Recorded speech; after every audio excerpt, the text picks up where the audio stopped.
Hi, let's get oriented to the ASL's Uno single switch scanner. So right now what you're looking at is the main part of the scanner, which is the scanner box itself. This is the attendant control. It's got a hook on it, you'll notice. And this on this side is the display that the patient is going to use. And the connection at the 9-pin for where it connects to the chair. Alright, so let's take a look at the front side, and you're going to find an on-off slider switch. It's right here on this right-hand side. I'm going to slide it up or down, either way. Right? It has a corresponding green light. It's the top button right here. It's not a button, it's a light. And when it's pressed, when I slide the switch up, that light will be green. Okay, and when I slide it down, it's completely off. Now, if this is all plugged into your chair, and you turn the chair on and the light isn't on the display for the patient, make sure that you've checked and that you've turned this on, because it won't work if this light isn't, if you haven't slid the on-off switch to on. Okay, once on the chair. All right. Below that green light is another light, and you can sort of see to the left of it there's a little red Bluetooth symbol.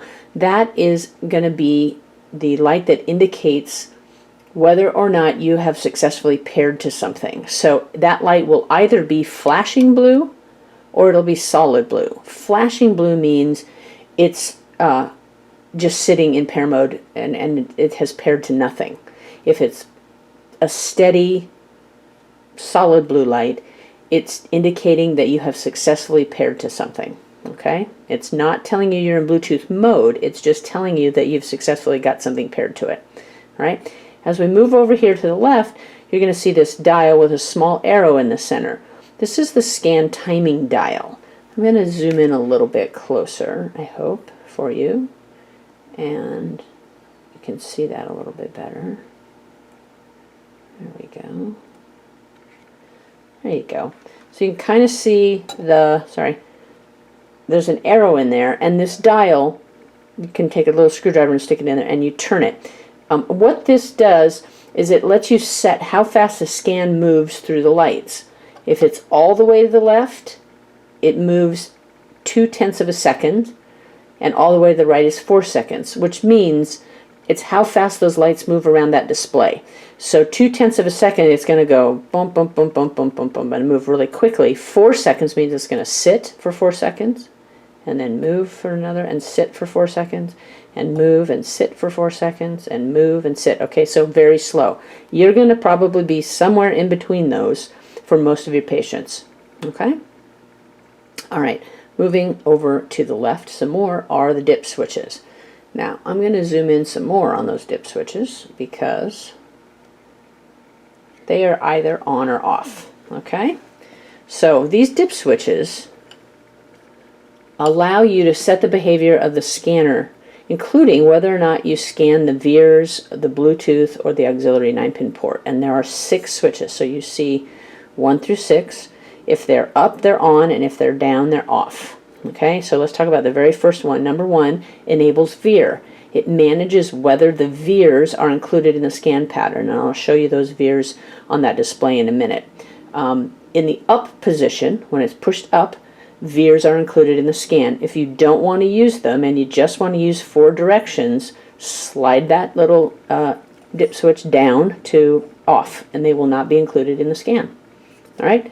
The number 2 dip switch is switch delay. When placed in the up position, it sets a 1-second delay after making a selection before it starts scanning again and forward.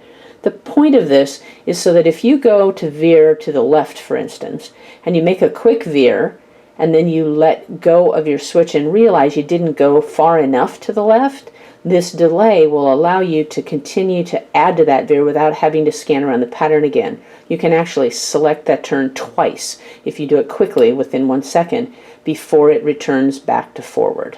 All right, so if you want that, put it in the up position.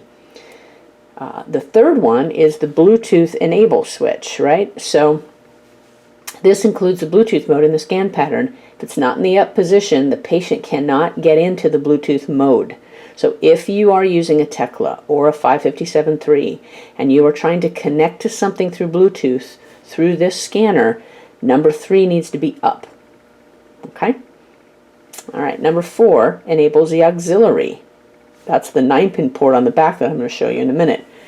It enables that port to be included in the scan. If you have nothing plugged into that port, slide that switch to the down position. Number 5 enables auditory beeps. When that dip switch number 5 right there is slid up, the scanner will emit a beep every time the light moves through the scanner. If your patient would like to not use a display but wants some kind of auditory feedback to tell them when the light is moved, you slide that dip switch into the up position and you will have beeps every single time that thing moves around that display. That's why it's down on this one. Number 6 is Bluetooth pairing. This tells the Atom technology to search for something, okay, to search for that Tekla or that 557. If you are planning on using Bluetooth, this dip switch, as well as number 3, need to be in the up position, okay? All right. Now, we're going to flip around here and look at the back very quickly. I'll try to do this so that you guys can see it. I'm going to move out a little. Sorry, that's fast. Okay, here we go. All right, on the back side, starting at the left, you see a switch port. It says switch input. The first port is for the switch that the patient is going to use to scan with. All right, plug the switch into that port, whatever it is. The next port next to it is used if the patient has the ability to utilize a second switch for short periods of time. It's designated to be used with a Bluetooth accessory such as a Tekla E or a 557-3 so that they can step scan instead of scan only using one switch. This port is not used for driving. Okay, only this one. This is if maybe short periods of time I have the ability to use 2 switches, then for just intermittent things, but not all the time. Okay, and then to the left of that is the 9-pin auxiliary port, and it says auxiliary right down here, AUX. This is an output port. This is where that 8024 cable plugs into. Remember, if the patient isn't going to use this port, be sure to turn that dip switch number 4 in the down position. What do you do with this? You can play the Xbox adaptive controller with someone and the patient can have one function. Access a communication device with a single switch. Could be a leg bag emptier. Could be anything that you might plug a single switch into, a toy. Use the forward direction when using the 8024 cable from ASL. Okay? All right, I'm going to put this down and we're going to look at the display.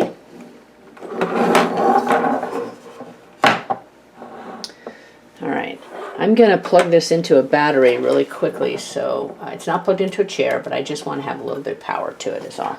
So you're going to see me, I'm going to slide that switch up, and you see that green light come on, and you see the flashing blue light means it's not attached to anything. It's just sitting there. There's no Bluetooth connected, but I have power to this.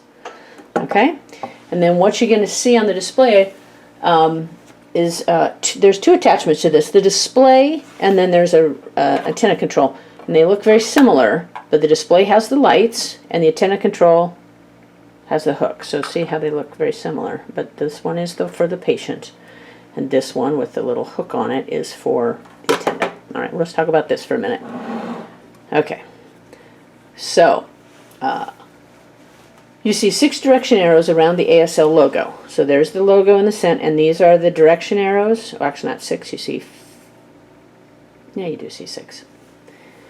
And then you see, so you've got forward, your veers, your right and left, your reverse, select is here, then Bluetooth, then auxiliary, and then this little spot down here is not a light, it's actually a light sensor. And I don't know if you'll see this, but as the lights go, as the light gets dimmer in the room, the brightness of the blue lights will fade. So if I cover it up, they kind of go dimmer. I don't know if you can see that in the video. A little brighter, a little dimmer. Bright, dim. Okay, that's what that does. All right, so when you're looking at the direction arrows, you see forward is in the top center, and then you see moving to the right, you have veer right. That's optional, this one at the angle. And then next would be the right direction.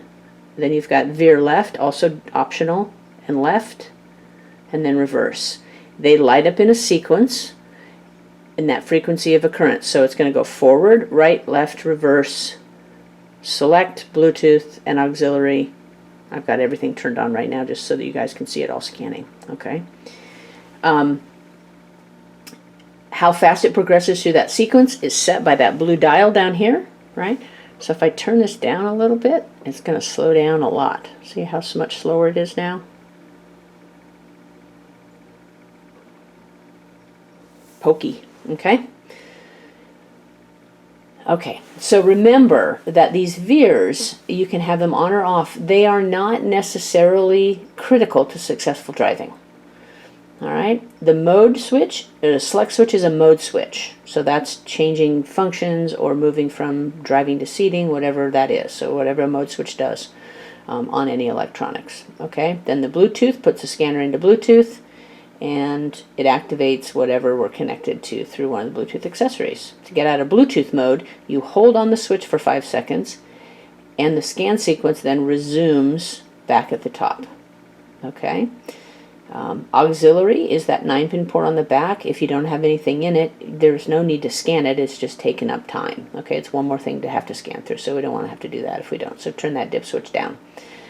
Okay, the small light sensor, we already went over that. So that's what the display looks like. Okay, all right. Next I'm going to show you the antenna control. The antenna control is a standard feature on the Uno, and it's attached to this curly cord, you know, like the old school phone cords. And it has a hook, so it can hang on the back, hang on a back cane, or push handle, or something like that. You see a simpler set of choices encircling the ASL logo are the same directions as the display. You have forward, the veers, right, left, and reverse. Those are actual buttons. So these aren't lights, they're buttons. They're raised a little bit. When you run your finger over it, you'll feel they're raised up. This attendant control does not take over the driving. It works as an assist to the patient. So for example, if the patient is driving in the forward direction and you want the attendant presses the right direction, so if I press right while they're going forward, I'm going to get a veer to the right. I'm not taking over. It's going to work in conjunction. If the patient is moving forward, I'm going to give them a little bit of right, and that's going to put me in a right diagonal or a right veer. Okay. If they're not actively driving, then yes, you can drive the chair this way. Okay, and if you need to stop the chair in emergency, if they're moving and they're about to, do something dangerous, you can hit select, and that will stop the chair, which any mode button does when the chair's moving, right? So you hit that and it'll stop the chair. Okay, so that's the basic orientation to the Uno single switch scanner from ASL, and I hope this was helpful. Thank you so much for watching.